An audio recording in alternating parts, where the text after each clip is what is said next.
Hello বন্ধুরা, তোমরা সবাই কেমন আছো? আশা করি সবাই খুব ভালো আছো। আমিও খুব ভালো আছি। তোমাদের বলেছিলাম না যে আমি তোমাদেরকে দেখাবো আমি কোথার থেকে গাছ কিনেছি।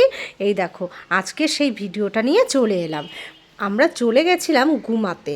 গুমার অনেক কটা নার্সারি আছে, আর এই নার্সারিটার নাম হলো ঝর্ণা নার্সারি। এই নার্সারির থেকে আমরা বহু বছর ধরে গাছ নিই। আর এইখানটায় জানো তো, অনেক রিজনেবল প্রাইসে অনেক ফুল গাছ পাওয়া যায়।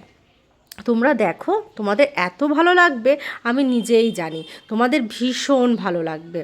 এই দেখো, প্রথমেই রয়েছে না ভ্যারাইটিস রকমের জবা গাছের চারা। আর এইখানটায় প্রথমের দিকে বেশিরভাগই জবা গাছের চারাতেই ভর্তি। আর কি নেই, কি কালার নেই, ওফ, সত্যি দেখার মতো গাছ, এত সুন্দর।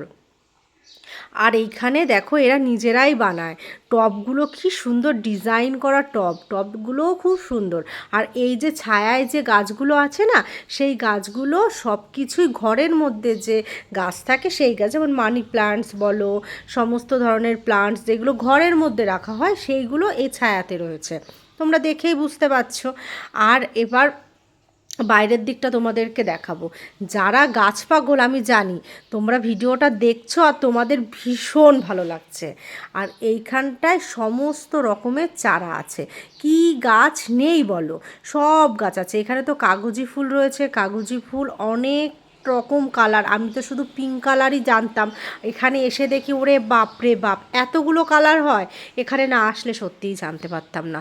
আর জবা গাছ সে তো বলার মতো না, এত এত কালার, বাপরে বাপ! আর এই যে গাছগুলো, এইগুলো 12 মাসে ফুল হয়। আর এইগুলো সব জবা গাছের চারা, সব জবা গাছের চারা।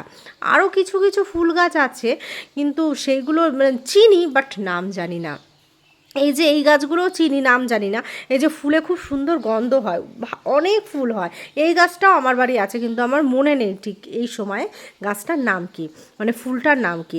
আর এখানে দেখো সব চারা তৈরি হয়েছে, কত ধরনের চারা। এখানে একটা পাখি ঘুরে বেড়াচ্ছে, ওই দেখো দেখো ঘুরছে, কি দারুণ একটা পাখি, পুরো মুরগির মতো দেখতে, কিন্তু পাখিটা দারুণ। আর আয়ুষ তার পিছনে ছুটছে, ভীষণ ভালো। আর এই দেখো, আমি দেখিয়ে দিলাম, এটা হলো ঝর্ণা নার্সারি।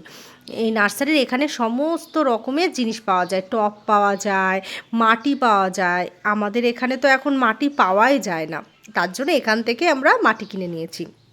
দেখো, এই যে দাদুটা, এই দাদুটার ভ্যানে করে আমি এবার নিয়ে যাব। তোমাদের ভিডিওটি কেমন লাগলো অবশ্যই কিন্তু কমেন্ট বক্সে জানিও। ভালো থেকো, টাটা।